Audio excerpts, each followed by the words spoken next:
का स्वागत करता हूं अपने YouTube चैनल सुरेंद्र सिंह बोरा में। साथियों, 10 दिसंबर 2024 को सुप्रीम कोर्ट ने एनआईवीएस में जो डिसीजन दिया था उससे ऑल पर्पज वैलिड कर दिया गया। लेकिन एनआईवीएस डीएलएड का जो डिसीजन क्लेरिफिकेशन के रूप में अभी आया है, उसके इंपॉर्टेंट पॉइंट आप लोगों के साथ डिस्कस करेंगे कि ये फिर से क्लेरिफिकेशन की आवश्यकता आप लोगों को पता है कि उसकी आवश्यकता क्यों पड़ी। सबसे बड़ी चीज है कि देखिए, कुछ लोगों के मन में या कुछ सरकारों की मन में जो है कि इसको लेकर के डाउट था कि जो अदर इंस्टीट्यूशन का मतलब क्या होता है। उस अदर इंस्टीट्यूशन को लेकर के जो डाउट क्लियर हुआ, या राज्य सरकार जो है कि एनआईवीएस डीएलएड को लेना ही नहीं चाहती थी। इस तरीके की चीजों को देखते हुए फिर से जो है कि कल जो माननीय सर्वोच्च न्यायालय से 5 मार्च 2024 को जो एनआईवीएस डीएलएड की सुनवाई हुई, उसको लेकर के जो डिसीजन आया, उसी डिसीजन के बारे में आप लोगों के साथ चर्चा करूंगा। और चर्चा बिल्कुल सटीक पॉइंटों में बात होगी और सीधे पॉइंटों में बात होगी। इसको वीडियो को खींचा भी नहीं जाएगा। बहुत सारे लोगों का कहना था कि आप लोगों ने एनआईवीएस के विषय में कुछ अपने चैनल के माध्यम से नहीं कहा। तो जितने भी हमारे साथी हैं जो मुझे देख रहे हैं, तो आप लोगों के साथ शेयर करता हूं कि ये जो डिसीजन आया है, मैं सिर्फ जो है कि आप लोगों को डिसीजन पढ़ रहा हूं कि इस डिसीजन का जो क्लेरिफिकेशन आया, इसका 16 नंबर पॉइंट में जो है कि उत्तराखंड सरकार के रिप्लाई को लेकर के, जिसमें कहा गया है कि उत्तराखंड सरकार ने ये कहा कि नियुक्ति प्रक्रिया पूर्ण हो चुकी है, अभ्यर्थियों को अब कंसिडर नहीं किया जा सकता है। यानी कि ये सरकार की तरफ से रिप्लाई दिया गया था एनआईवीएस डीएलएड के संबंध में माननीय सर्वोच्च न्यायालय में। तो अब यहाँ पर जो 17 पॉइंट है, 17 वाले पॉइंट पे भी बात करते हैं कि सीनियर एडवोकेट गोपाल शंकर नारायण की तरफ से अभ्यर्थियों का पक्ष रखते हुए कहा गया कि आरटीआई एक्ट है, जो सूचना अधिकार अधिनियम 2005 के तहत जो जानकारी प्राप्त हुई, उसके अनुसार 279 पद 279 पद अभी रिक्त हैं। तो यानी कि और जो एनआईवीएस डीएलएड वाले हैं वो जो है कि 239 ही एप्लीकेंट हैं। ये पक्ष माननीय सर्वोच्च न्यायालय में सीनियर एडवोकेट गोपाल शंकर नारायण की तरफ से रखा गया, क्योंकि उत्तराखंड ने अपने रिप्लाई में ये कहा था सरकार ने कि भर्ती प्रक्रिया पूर्ण हो गई। लेकिन फिर जो आरटीआई एक्ट 2005 की तरफ से जो राइट टू इंफॉर्मेशन एक्ट है, तो उसके माध्यम से जो है कि ये जानकारी प्राप्त हुई कि अभी 279 पद बचे हुए हैं। तो अब देखिए, सीनियर एडवोकेट गोपाल शंकर नारायण ने जो 18 पॉइंट है, सीनियर एडवोकेट गोपाल शंकर नारायण ने कोर्ट को बताया कि जो एप्लीकेंट हैं, यानी कि जो एनआईवीएस डीएलएड वाले अभ्यर्थी हैं, वो भर्ती प्रक्रिया को कभी भी प्रभावित नहीं करना चाहते हैं। कि यानी कि जो भर्ती प्रक्रिया है उसको प्रभावित नहीं करना चाहते हैं, जो भर्ती प्रोसेस है उसको अफेक्ट नहीं करना चाहते हैं। जो खाली सीट है उसी को लेकर के वो अपनी बात को रख रहे हैं, यानी कि जो पद अभी वैकेंट है उन्हीं को लेकर के वो अपनी बात रख रहे हैं। तो अब देखिए, 19वां पॉइंट काफी इंपोर्टेंट होता है कि जो राज्य सरकार के एडवोकेट की तरफ से माननीय सर्वोच्च न्यायालय में रखा गया है।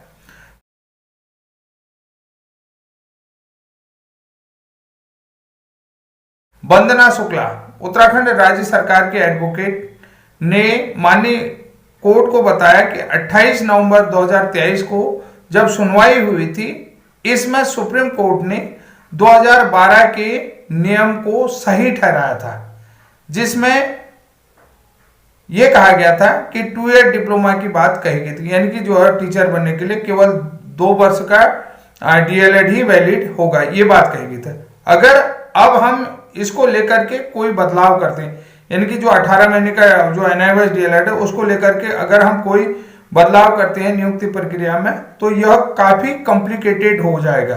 यानी कि भर्ती प्रक्रिया काफी कॉम्प्लिकेटेड हो जाएगी। फिर से यहां पर आप देख सकते हैं, तो उन्होंने ये कहा कि देखिए, सीधी सी बात है, तो माननीय सर्वोच्च न्यायालय ने ये कहा था कि 28 नवंबर जो 2023 की सुनवाई थी, जब एनआईवीएस डीएलएड को इनवैलिड किया गया था, आप लोगों को ये समझ में आ रहा होगा। उन्होंने कहा कि अगर हम जो है कि अब बीच में कोई फेरबदल करते हैं तो इससे भर्ती प्रक्रिया काफी कॉम्प्लिकेटेड हो जाएगी। तो अब यहां पर आप देख सकते हैं कि उत्तराखंड सरकार का मेन मुद्दा था कि हमारे यहाँ भर्ती प्रक्रिया पूरी हो गई है और अब हम इसको रीओपन नहीं करेंगे। सीधा सीधा आप लोगों को ये चीजें समझ में आ गई होंगी कि सरकार क्या चाहती है। कि सरकार ये कहती है कि हम जो है कि भर्ती प्रक्रिया को रीओपन नहीं करेंगे। तो और उन्होंने कहा कि जो माननीय सर्वोच्च न्यायालय में 28 नवंबर 2023 को एनआईओएस डीएलएड के संबंध में सुनवाई हुई थी, उसमें उन्होंने ये कहा था कि जो उत्तराखंड राज्य सरकार का 2012 का नियम है, जो शिक्षक सेवा नियमावली, उसमें टीचर बनने के लिए वही व्यक्ति पात्र होगा जिसके पास 2 साल का यानी कि 24 महीने का डिप्लोमा होगा। तो यानी कि इनके पास तो 18 महीने का डिप्लोमा है। ये सारी चीजें उन्होंने अपने पक्ष में बात वहां पर माननीय सर्वोच्च न्यायालय में कही है। अब देखना यह होगा कि कोर्ट ने अपनी तरफ से क्या कहा, उन पॉइंटों को भी देखना है। सबसे बड़ा चीज है पॉइंट नंबर 20, ये काफी इंपोर्टेंट पॉइंट है और इसको आप लोगों को देखना भी होगा।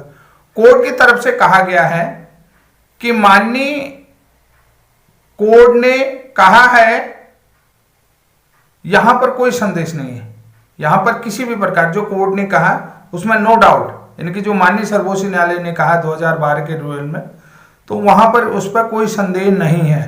हाँ, माननीय सुप्रीम कोर्ट ने 28 नवंबर 2023 की सुनवाई में 2012 के सेवा नियमावली के रूल को सही ठहराया था, यानी कि उन्होंने सही ठहराया था। सुप्रीम कोर्ट ने इसे क्लियर करते हुए यह भी स्पष्ट किया है, अब उन्होंने ये कहा कि हाँ, इसमें कोई संदेह नहीं है, जो माननीय सर्वोच्च न्यायालय ने 28 नवंबर 2023 की सुनवाई में कहा कि 2012 का जो नियम है वो बिल्कुल सही है।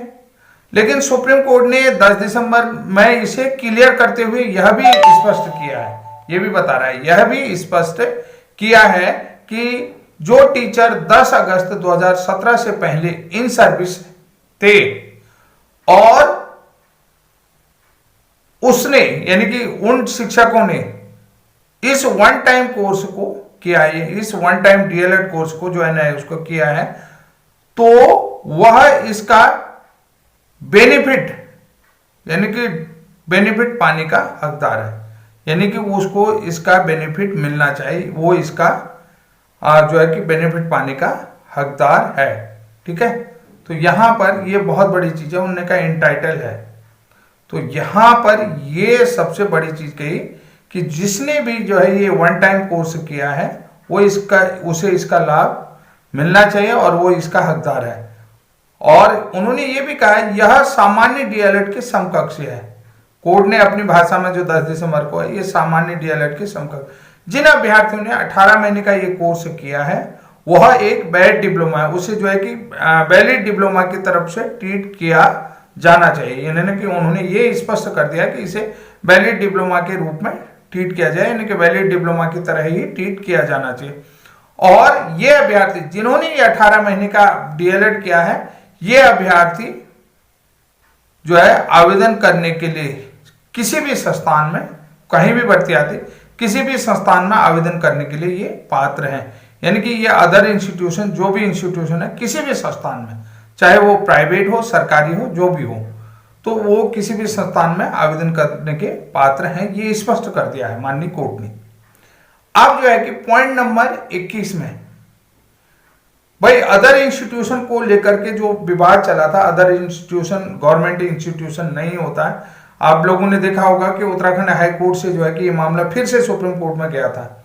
आप लोगों ने देखा होगा कि उत्तराखंड में जो है कि कंटेम्प्ट याचिका भी डाली गई थी, वहां से फिर ये जो मैटर था फिर से सुप्रीम कोर्ट में चला गया। अब यहां पर देखिए माननीय कोर्ट क्या कहता है, बिना किसी कंफ्यूजन के जो भी स्कूल राज्य सरकार द्वारा संचालित किया जा रहा है, यानी कि राज्य सरकार द्वारा जो भी स्कूल संचालित किया जा रहा है, अब जो भी स्कूल संचालित किया जाए जिसमें गवर्नमेंट स्कूल हो, प्राइवेट स्कूल हो, गवर्नमेंट एडेड स्कूल हो या गवर्नमेंट सहायता प्राप्त स्कूल, अशासकीय, गैर सहायता प्राप्त और प्राइवेट, निजी जो भी स्कूल हो, ठीक है, तो वो जो है कि वह अदर इंस्टीट्यूशन में आएगा। ये स्पष्ट कर दिया है कि बिना किसी कंफ्यूजन के जो भी स्कूल राज्य सरकार द्वारा संचालित किया जा रहा है या राज्य सरकार के द्वारा चलाए जा रहे हैं, वो जो है कि अदर इंस्टीट्यूशन में आएगा। ये पॉइंट नंबर 21 में लिखा है। अब देखिए पॉइंट नंबर 22 में क्या लिखा है, 10 दिसंबर 2024 को जो फैसला आया,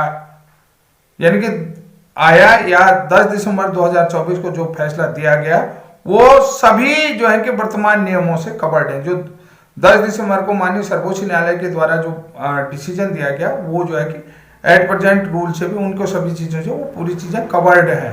तो उसमें स्पष्ट कर दिया था सारी चीजें वो नियमों से कवर्ड है, यानी कि वहां पर 10 दिसंबर का जो रूल है तो उसमें किसी भी प्रकार का कंफ्यूजन नहीं है, ये सारी चीजें उसमें कवर्ड हैं जिनको लेकर के आप लोग बातचीत कर रहे हैं। तो उन्होंने स्पष्ट कर दिया। और 30 पॉइंट नंबर 23 में एनआईओएस डीएलएड के बच्चों को के हितों को राज्य सरकार देखे, ये भी पॉइंट नंबर 23 में देखे कि यानी कि जो जिन्होंने जो है कि इन सर्विस रहते हुए एनआईओएस से डिप्लोमा इन एलिमेंट्री किया है, उन बच्चों के हक को या उन बच्चों के बेनिफिट्स को, उन बच्चों के हितों को राज्य सरकार देखे और 3 महीने के भीतर जो है कि भर्ती प्रक्रिया को शुरू कर दिया जाए, कि ये भी फैसला दिया।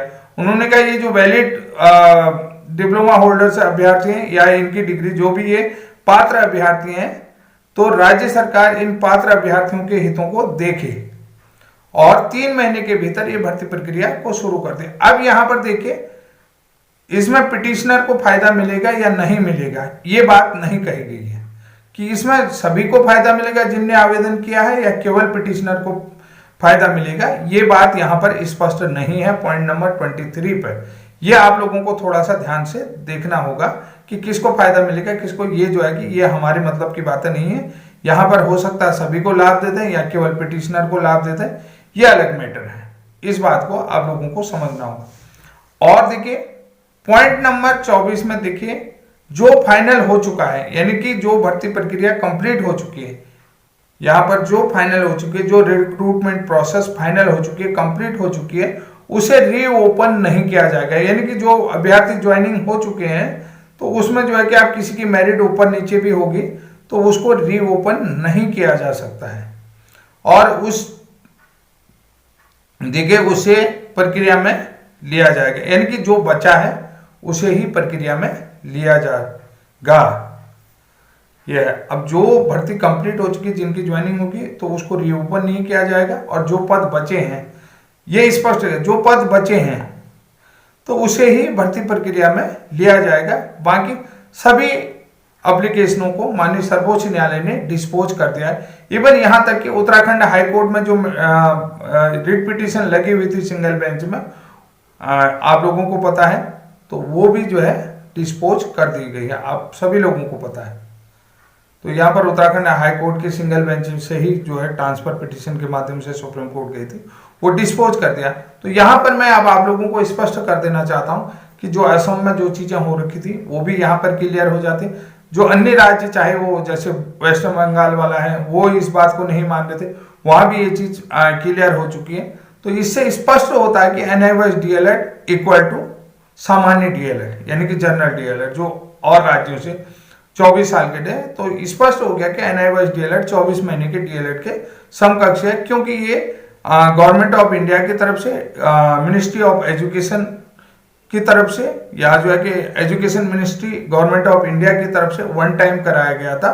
और ये वन टाइम वही कोर्स है जो पूरी तरीके से एनसीटी के रूल से कवर्ड है और जो कि सामान्य जनरल जो 24 महीने के डीएलएड के समकक्ष है। तो यहाँ पर किसी भी प्रकार का कोई कंफ्यूजन नहीं रहता है। और यहाँ पर जो है कि अदर इंस्टीट्यूशन को लेकर के भी जो गवर्नमेंट स्कूल में जा सकता नहीं जा सकता, तो पॉइंट नंबर 21 में वो भी स्पष्ट कर दिया कि बिना किसी कंफ्यूजन के जो भी स्कूल राज्य सरकार द्वारा संचालित किया जाता है वो अदर इंस्टीट्यूशन में आएगा, वहां पर एनआईओएस डीएलएड वाले पात्र रहेंगे, यानी कि वो जो है कि वहां पर अप्लाई कर सकते हैं, वो सभी तरीके से वहां पर पात्र रहेंगे। तो साथियों आज के लिए इतना ही, तब तक के लिए जय हिंद, जय उत्तराखंड।